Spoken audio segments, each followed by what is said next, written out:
देश में कोरोना की दूसरी लहर का कहर अभी जारी है। इस बीच तीसरी लहर को लेकर टेंशन बढ़ गई है।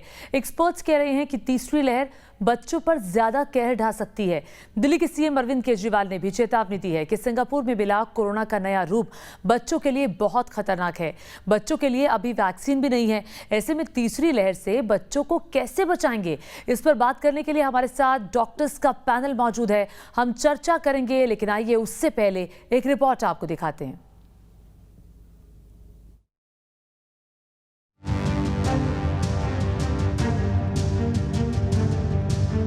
इन्फॉर्मेशन है कि कोविड छोटी उम्र में जब होता है या यंग व्यक्तियों में जब होता है तो एसिम्प्टोमेटिक होता है। बच्चों में वैक्सीनेशन की कोई व्यवस्था नहीं है भारत में, तो बच्चों को खतरा ज्यादा है। बच्चे भी स्प्रेड करते हैं, खासकर जहां तक डेटा दिखाता है 10 साल की उम्र तक। देश में भी कोरोना की दूसरी लहर से चीख पुकार मची हुई है, तो वहीं तीसरी लहर की आहट ने सभी लोगों को टेंशन में डाल दिया है। इसमें भी आशंका इस बात की है कि ये तीसरी लहर बच्चों को बड़ी संख्या में चपेट में ले लेगी। कि बच्चों को भी एसिम्प्टोमेटिक इन्फेक्शन होती है, बच्चे भी स्प्रेड करते हैं, खासकर जहां तक डेटा दिखाता है 10 साल की उम्र तक। और बच्चों में एसिम्प्टोमेटिक है तो पता ही नहीं चलता। अगर हो तो सेल्फ प्रोटेक्शन के अलावा जो होम केयर के प्रिंसिपल्स बार बार हाईलाइट करते हैं उन पे भी लागू होते हैं। और अगर सिग्निफिकेंट डिजीज है तो उसको हमें प्रोटोकॉल के द्वारा हमें उसके ऊपर वॉच रखनी है। कोरोना की फर्स्ट वेव में जहां बुजुर्ग ज्यादा प्रभावित हुए थे, वहीं दूसरी लहर में युवा वर्ग भी बड़ी संख्या में संक्रमित हुआ, बल्कि इस बार मौत का आंकड़ा कई गुना बढ़ गया। ऐसे में बात बच्चों की सेहत और सुरक्षा की हो तो सवाल उठना लाजमी है। दिल्ली के मुख्यमंत्री अरविंद केजरीवाल ने तो केंद्र सरकार को कोविड-19 की तीसरी लहर के मद्देनजर चेताया भी है। उन्होंने सिंगापुर में कोरोना वायरस के नए स्ट्रेन के बच्चों को प्रभावित करने की रिपोर्ट शेयर की है और एक ट्वीट में कहा है, सिंगापुर में नए कोरोना वायरस स्ट्रेन ने दहशत फैला दी है। वहां बुधवार से स्कूल बंद किए जा रहे हैं। ये नया स्ट्रेन बच्चों को ज्यादा प्रभावित कर रहा है। केजरीवाल ने केंद्र सरकार से अपील भी की है और कहा है सिंगापुर के साथ हवाई सेवाएं तत्काल प्रभाव से रद्द हों। हालांकि केजरीवाल के इस दावे पर मेडिकल एक्सपर्ट की राय अलग अलग है।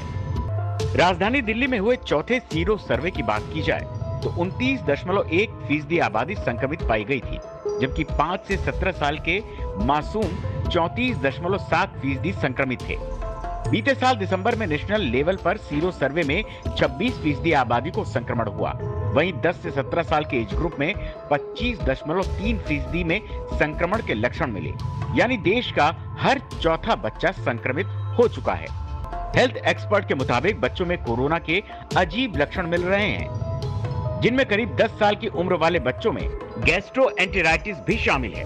कुछ मामलों में बच्चों में चकत्ते और दूसरे त्वचा रोग होते हैं। हालांकि ज्यादातर बच्चों में सामान्य रूप से हल्का बुखार, खांसी, जुकाम, सांस लेने में दिक्कत, थकान, गले में खराश, दस्त, खाने में स्वाद न आना, सूंघने की क्षमता कम होना, मांसपेशियों में दर्द होना और लगातार नाक बहने के लक्षण शामिल हैं। कुछ बच्चों में मल्टी सिस्टम इन्फ्लेमेटरी सिंड्रोम नामक नया सिंड्रोम भी देखने को मिला है। बच्चों में मल्टी सिस्टम इन्फ्लेमेटरी सिंड्रोम के सामान्य लक्षण जैसे लगातार बुखार आना, उल्टी, पेट में दर्द, त्वचा पर चकत्ते, थकान, धड़कनों का तेज होना, आंखों में लालपन, होंठों पर सूजन, हाथों पैरों में सूजन, सिर दर्द, शरीर के किसी हिस्से में गांठ बनना आदि शामिल है। अगर आपके बच्चे में ऐसे कोई भी लक्षण हो तो सावधान हो जाएं और डॉक्टरी सलाह जरूर लें। बीमारी से बचने के लिए बच्चों का घर में मास्क लगाकर रहना जरूरी है। रिमोट, घर के दरवाजों के हैंडल जैसे चीजों को डिसइंफेक्ट करते रहना होगा। बच्चों को संक्रमित व्यक्ति से दूर रखना होगा। बच्चों को बार बार हाथ धोते रहना और आंख, नाक और मुंह को हाथ न लगाने के लिए कहना होगा।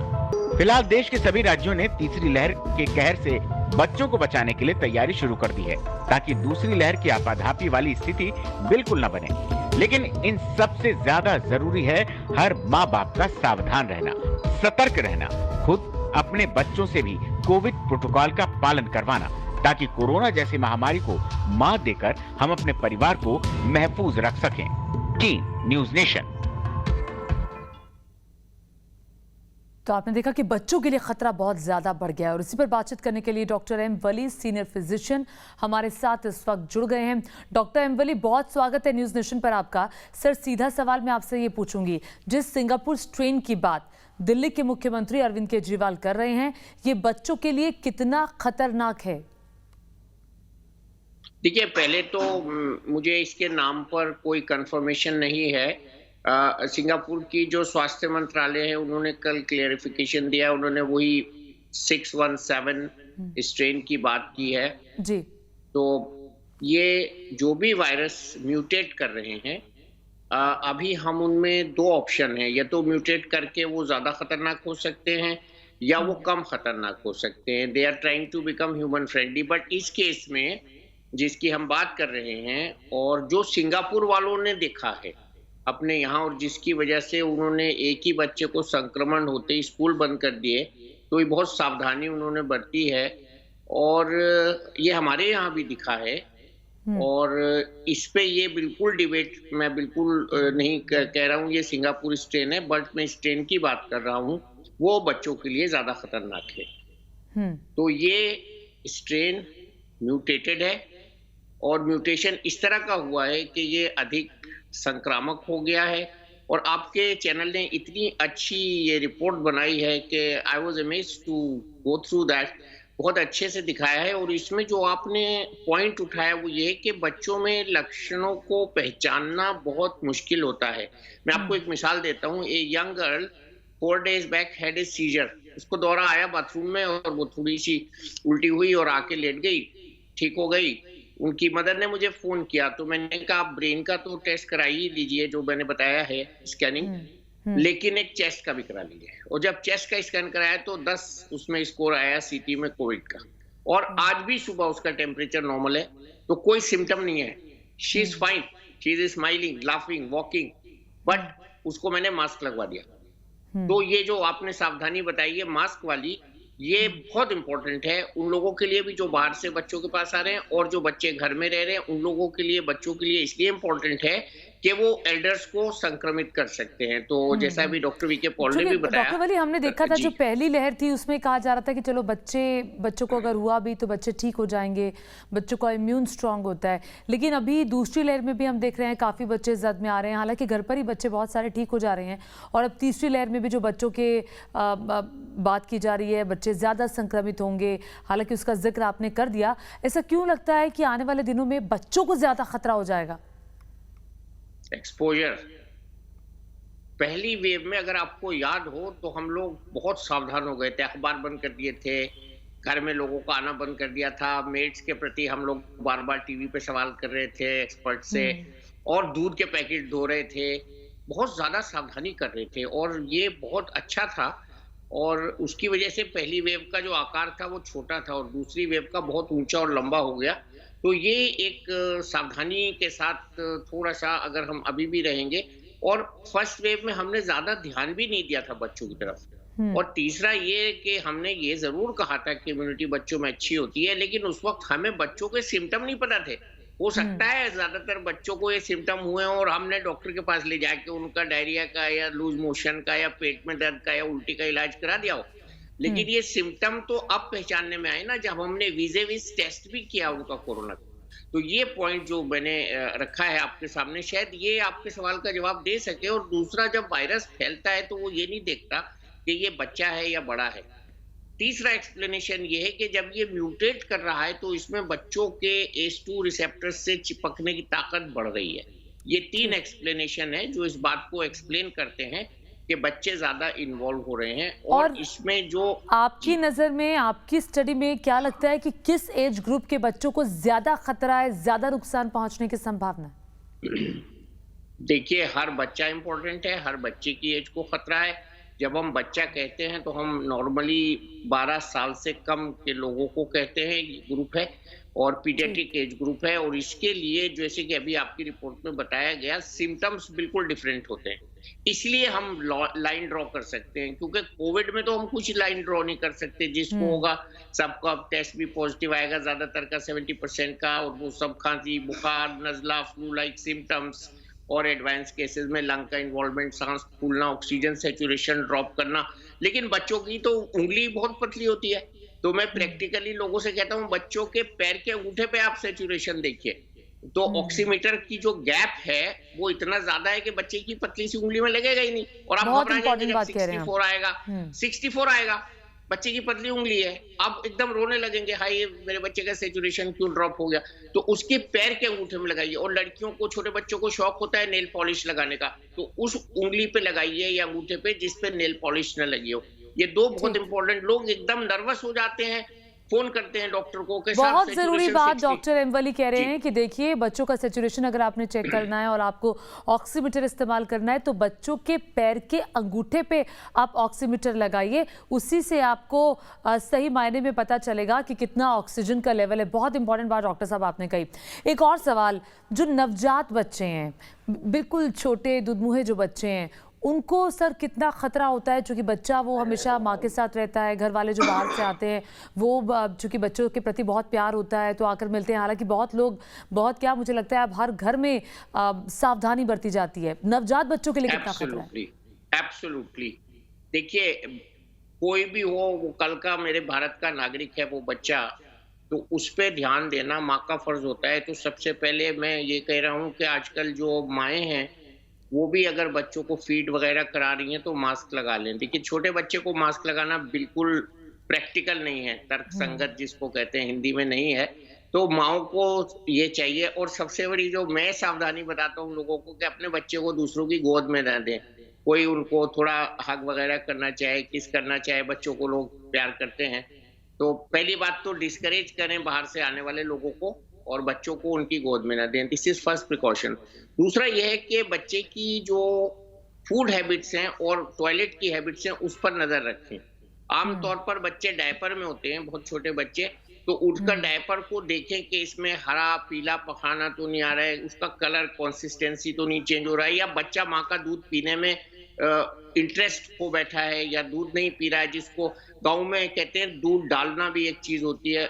बच्चा दूध पी के एकदम से जब उसको बर्फ कराते हैं तो दूध बाहर निकालता है, थोड़ा सा ये नॉर्मल है। लेकिन अगर सारा का सारा बच्चा दूध उलट दे तो that is the first sign of gastritis जो उसमें बच्चों में होती है। तीसरा, बच्चों को बुखार नहीं आता ज्यादा इसमें, तो बुखार न आने से उनको पेट में डिस्कम्फर्ट होता है तो बच्चा बेचैन रहता है। तो ये माँ बहुत जल्दी पहचान सकती है क्योंकि माँ में सिक्स्थ सेंस दी है कुदरत ने, और माँ अपने बच्चे की जो रूटीन हैबिट्स हैं अगर उससे थोड़ा सा भी फर्क होता है, दूध कम पीता है या दूध उल्टी करता है या लूज मोशन होते हैं या मोशन का कलर चेंज हो जाता है, तो ये छोटी छोटी चीजें हैं, या पेशाब के आउटपुट में कोई कमी होती है, तो ये सब छोटे छोटे पॉइंट्स हैं जो माँ पहचान सकती है। और इस तरह से माँ को ये सस्पिशन हो सकता है और पीडियाट्रिक डॉक्टर को दिखाए, क्योंकि बच्चों में बहुत जल्दी ये बढ़कर वो मल्टी सिस्टम इन्वॉल्वमेंट भी कर रहा है। बहुत तो ये हमको देखना है कि कुछ सावधानियां हैं। हमारे साथ बाकी डॉक्टर्स भी जुड़ गए हैं। बड़े लोगों के डॉक्टर के पास ना जाएं बच्चों को लेके कि जो आपने हमें दवा दी थी वही हम इसको दे दें क्या डॉक्टर साहब, ये बड़ा हो रहा है। माएँ जो हैं वो बच्चों को वही दवा देने की कोशिश कर रही हैं जो वो खुद खा रहे हैं। अगर उनको घर में किसी को संक्रमण है तो ऐसा बिल्कुल ना करें। उन बच्चों की डोज, उन बच्चों की जो दवा है, एंटीबायोटिक वगैरह है, वो सब डिफरेंट होती है, इसलिए उससे हमेशा पीडियाट्रिक डॉक्टर को, छोटी सी जान होती है, बिल्कुल जो बच्चों के डॉक्टर होते हैं उनको दिखाना चाहिए अगर बच्चों को कोई समस्या है तो। हमारे साथ बाकी डॉक्टर्स भी जुड़ गए हैं। हमारे साथ डॉक्टर भारती भी इस वक्त मौजूद है। डॉक्टर भारती, आपकी नजर में नवजात बच्चों की जो माएँ हैं, उनके घर वाले हैं, उनको क्या सावधानी बरतनी चाहिए? मेरा कनेक्शन बीच में कट गया था जी। शबीना जी, आपका सवाल मैं सुन नहीं पाया, एक बार आप फिर से बताएं। सर, मेरा नाम ज्योति है और मैं स्टूडियो से ज्योति बोल रही हूँ। मैं आपसे ये जानना चाह रही हूँ कि नवजात बच्चों की जो माँ है उनको क्या सावधानी बरतनी चाहिए? अच्छा, देखिए नवजात बच्चों जो यूजुअली ये कोरोना की अगर बात कर रहे हैं, कोरोना की बात कर रहे हैं, तो माँ से बच्चों में, जैसे माँ से जो बच्चों में खून के द्वारा या ट्रांसप्लांट प्लासेंटा के द्वारा जो ये इन्फेक्शन होता है वो बहुत कम होता है। तो बच्चे में, नवजात बच्चों में इन्फेक्शन होता कहाँ से, वो बात हमें समझना पड़ेगा। तो वो होता है इंट्रापार्टम, जिस समय डिलीवरी हो रही है, या उसके बाद जो है अगर लेबर रूम में है तो या तो मदर से हो सकता है या हेल्थ वर्कर हो सकता है। तो हमें ये ध्यान देना है, अगर माँ एसिम्प्टोमेटिक है और पहले उसका कोरोना पॉजिटिव आया। तो बच्चे को माँ के साथ रखना है, बच्चे को माँ का दूध पिलाना है, लेकिन कोविड अप्रोप्रिएट बिहेवियर करना है। वो क्या है कि माँ को बार बार हाथ साफ करना है, माँ को मास्क पहनना है और बच्चे को फीड कराना है। दूसरी बात है कि बच्चे में क्या क्या साइन एंड सिम्टम होता है अगर कोरोना हो गया तो कोरोना जो बच्चे में होता है यूजुअली वो आपको, जैसा कि मैंने बताया, या तो इंट्रापार्टम में होगा या बाद में जब बच्चा पैदा हो गया, हेल्थ केयर वर्कर से हो सकता है, माँ से हो सकता है। तो ज्यादातर जो साइन एंड सिम्टम होते हैं बच्चे में वो नॉन स्पेसिफिक होते हैं। नॉन स्पेसिफिक का मतलब ये हुआ कि ऐसा नहीं है कि ये साइन सिम्टम हो गए तो हम समझेंगे कोरोना हो रहा है। बच्चे में जो भी साइन सिम्टम होंगे, वैसे बुखार हो सकता है, बुखार नहीं भी हो सकता है, सांस लेने में दिक्कत हो सकती है, बच्चा ठंडा हो सकता है, दौरे पड़ सकते हैं, नीले हो सकते हैं बच्चे, और बच्चा शिथिल हो सकता है, दूध नहीं पिएगा, लेथार्जिक हो जाएगा। तो माँ को ये ध्यान रखना है कि अगर कोई भी बिहेवियर जो नॉर्मल एक बच्चा का है उससे अगर चेंज होता है, शिथिल हो जा रहा है बच्चा, नीला पड़ जा रहा है, सांस में दिक्कत हो रही है, बहुत ज्यादा रो रहे हैं, तो हमें फौरन डॉक्टर से बात करनी चाहिए।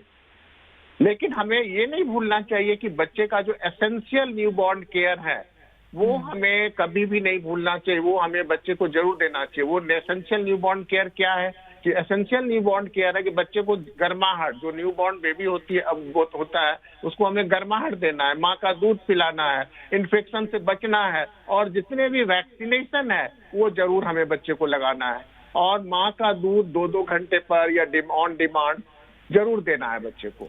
ठीक है, ठीक है। हमारे साथ डॉक्टर उमेश वर्मा भी मौजूद है, सीनियर फिजिशियन है। डॉक्टर साहब, अभी तक क्या देखा गया है जो बच्चों के बीच में लक्षण आए हैं, खांसी, बुखार, सांस लेने में दिक्कत के अलावा? हमें बच्चों को 3 भाग में बांटने की जरूरत है। जैसे डॉक्टर साहब ने बताया, एक तो नवजात बच्चे हैं जो अभी छोटे ही पैदा हुए हैं, एक छोटे बच्चे हैं जो up to 8 to 10 years of age के हैं, और तीसरे अडोलेसेंट है जो up to 18 years of age से छोटे बच्चे हैं। तो सबसे पहले जो छोटे बच्चे हैं उनके अंदर उनकी जो एक्टिविटी है वो कम हो जाती है। जितना बच्चा नॉर्मली एक्टिविटी कर रहा होता है, सबसे पहले वो एक्टिविटी कम हो जाती है। ये सभी पेरेंट्स के लिए भापना बड़ा जरूरी है, और इसी के आधार पर आगे शक करना और इलाज करना जरूरी है। जी। जितना बच्चा पहले भागता दौड़ता था या खेलता था या रोता था, मैं कहता हूँ एक नॉर्मली छोटा बच्चा तो खाली अपनी बातें रो करके या किलकारी लगा के करता है। अगर हमें ऐसा लग रहा है कि बच्चा उतना एक्टिव नहीं है तो ये बहुत बड़ा लक्षण है। बच्चों की सबसे बड़ी तकलीफ है कि वो अपनी तकलीफ ना तो खुद समझ पाते हैं, ना अपनी तकलीफ दूसरों को बता पाते हैं। इसलिए उनके पेरेंट्स की रिस्पॉन्सिबिलिटी है कि वो ध्यान रखें बच्चों के ऊपर, न सिर्फ नवजात शिशुओं के ऊपर। मैं कह रहा हूँ जो 14 साल तक के भी बच्चे हैं वो भी आप बता रहे हैं कि बहुत जरूरी हैं कि बच्चे जो हैं वो उतनी एक्टिविटी उनकी कम हो जाती है, यही एक सबसे बड़ा लक्षण है जो दिख जाता है कि बच्चे अनकंफर्टेबल फील कर रहे हैं। डॉक्टर, इसके अलावा अगर ये लक्षण दिख जाएं तो ऐसे में क्या तुरंत डॉक्टर से संपर्क करें, या घर पर जो डॉक्टर ने आपको हिदायत दी है कि देखिए अगर बच्चे की एक्टिविटी कम है या कुछ हल्का फीवर है तो हम अमून क्रोसिन दे देते हैं या कोई और पैरासीटामोल दे देते हैं, तो कब डॉक्टर से संपर्क करना चाहिए, कब डिसाइड किया जाए?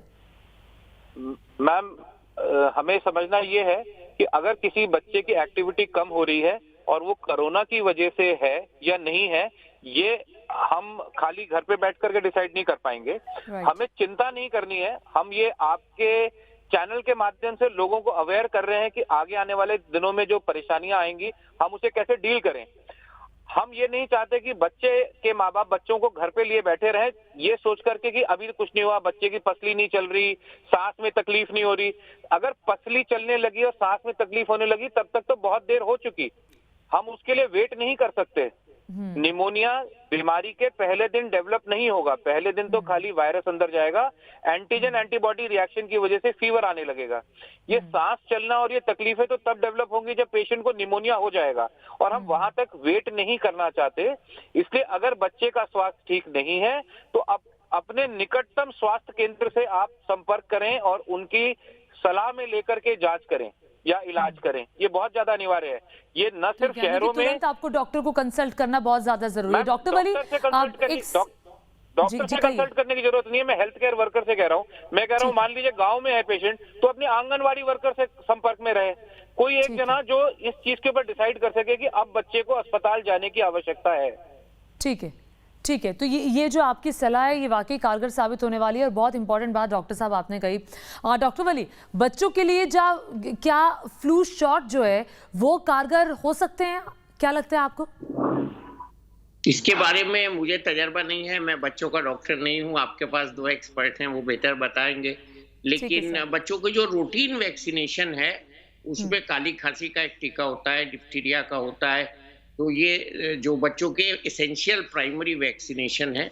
ऑफ कोर्स एडल्ट वैक्सीनेशन में हम फ्लू शॉट कंसीडर करते हैं, लेकिन बच्चों के डॉक्टर हमारे पास तो बहुत अच्छे हैं, इसका जवाब वो बेहतर देंगे। लेकिन मैं उससे पहले ये बताना चाहूंगा। जी डॉक्टर वली, आपसे मैं अगला सवाल कर लूंगी। डॉक्टर भारती, बच्चों के लिए फ्लू शॉट क्या कारगर हो सकता है? देखिए, बच्चों को जैसा कि डॉक्टर साहब ने अभी बताया कि बच्चों को हम अभी भूल रहे हैं, हम पूरा कंसंट्रेट कर रहे हैं कोरोना पर, और वो उससे क्या हो रहा है कि बच्चे का न्यूट्रिशन और प्राइवेट में मिल रहा है उसको हम भूल रहे हैं। देखिए, अगर ओवरऑल अगर आप देखें तो मोर्टेलिटी की अगर बात करें, पहला जो फर्स्ट वेव था और सेकेंड वेव था, तो बच्चों में मोर्टेलिटी बहुत ही कम है, बच्चों में सीवियर जो कोरोना है बहुत ही कम है। तो हमें घबराना नहीं है। पहला बात तो ये मैं बार बार आपके चैनल के माध्यम से बताना चाहूंगा कि इस कोरोना से हमें बिल्कुल नहीं घबराना है। मदर फादर को और जो भी उनके गार्जियन, उनको बताना चाहूंगा कि कोरोना से बिल्कुल मत घबराएं। कोरोना मेजॉरिटी ऑफ जो केसेज है उसमें एसिम्प्टोमेटिक होता है या माइल्ड सिम्टम होता है जो कि ठीक हो जाता है। तो आप घबराना नहीं है। डॉक्टर साहब आप ये कह रहे हैं, डॉक्टर उमेश वर्मा के पास चलूंगी। डॉक्टर भारती, चूंकि वक्त की बेहद कमी है, डॉक्टर उमेश वर्मा, बच्चों की इम्यूनिटी कैसे बढ़ाई जाए? पौष्टिक आहार हम सभी के खाने का एक पार्ट होना चाहिए। सबसे ज्यादा जरूरी है पौष्टिक आहार खाना। उसके अंदर कोई भी ताजे फल और सब्जी जरूर हम इंक्लूड करें हर मील के अंदर। डिपेंडिंग की अगर बच्चा बहुत छोटा है तो हम उसको उसके लिए कुछ घर में जूस निकाल करके दे सकते हैं, नींबू की शिकंजी दे सकते हैं। अगर बच्चा बड़ा है तो हम उसको उसके हिसाब से कोई भी फ्रूट दे सकते हैं। हमें विटामिन्स के लिए कोई दवाई खिलाने की कोई जरूरत नहीं है। बच्चों की नेचुरल इम्यूनिटी बढ़ाने के लिए जो हमारे पास में उचित आहार है वही सबसे अच्छा तरीका होगा। ठीक है, ठीक है। डॉक्टर वली, आपकी नजर में इम्यूनिटी के लिए बच्चों की डाइट पर कैसे ध्यान दिया जाए? सेहत के बारे में आपने पूछा है सवाल। इम्यूनिटी जी सबसे बढ़िया इम्यूनिटी रहती है बच्चे को माँ के दूध से। मदर्स फीड जो है वो सबसे अच्छा बच्चे के लिए इम्यून ट्रांसफर का माध्यम है इम्यूनिटी का। और उसके बाद बच्चे को इस समय हमें पोल्यूटेड एटमॉस्फेयर से बचाना है। जैसे डॉक्टर साहब ने कहा, अलग से विटामिन नहीं देने हैं, लेकिन पौष्टिक आहार देना है। अगर बच्चे, जैसे कि डॉक्टर साहब ने 3 ग्रुप में बांटा था, बर्गर खाने वाली उम्र के बच्चे हैं तो उनको फास्ट फूड, जंक फूड बिल्कुल बाहर से, आजकल के मौसम में बिल्कुल कुछ चीज़ बाहर से नहीं मंगवानी है। बच्चे जो थोड़े और बड़े होते हैं वो अपना पाउडर दे देते हैं, मम्मी पापा का फ़ोन लेके अपने फ़ोन से, तो उन पे एक वॉच रखना है। ये बाहर से जो इन्फेक्शन आ रहा है बच्चों में, ये भी एक इसका टॉपिक है बहुत इम्पोर्टेंट कि बाहर से घर में आपने तो सावधानी बरत ली, लेकिन रात के 11 बजे पिज़्ज़ा का बॉक्स आ गया और उससे इन्फेक्शन आ गया। तो बच्चों को बिल्कुल बाहर के खाने से बचना है, फास्ट फूड नहीं खाना है, जंक फूड को तौबा करना है। बहुत शुक्रिया डॉक्टर साहब, वक्त की बेहद कमी है। डॉक्टर वली बहुत शुक्रिया, डॉक्टर भारती आपका भी बहुत शुक्रिया, डॉक्टर वर्मा आपका भी न्यूज़ नेशन के साथ जुड़ने के लिए बहुत शुक्रिया। और बहुत महत्वपूर्ण बातें आप सभी ने हमारे दर्शकों को बताई हैं और अब उम्मीद करते हैं कि ये जो बातें डॉक्टर साहब की तरफ से बताई गई हैं ये आपके काम ज़रूर आएंगी और सावधानी आप भी ज़रूर बरतेंगे। वक्त एक छोटे से ब्रेक का, आप सब लोग अपना ध्यान रखें।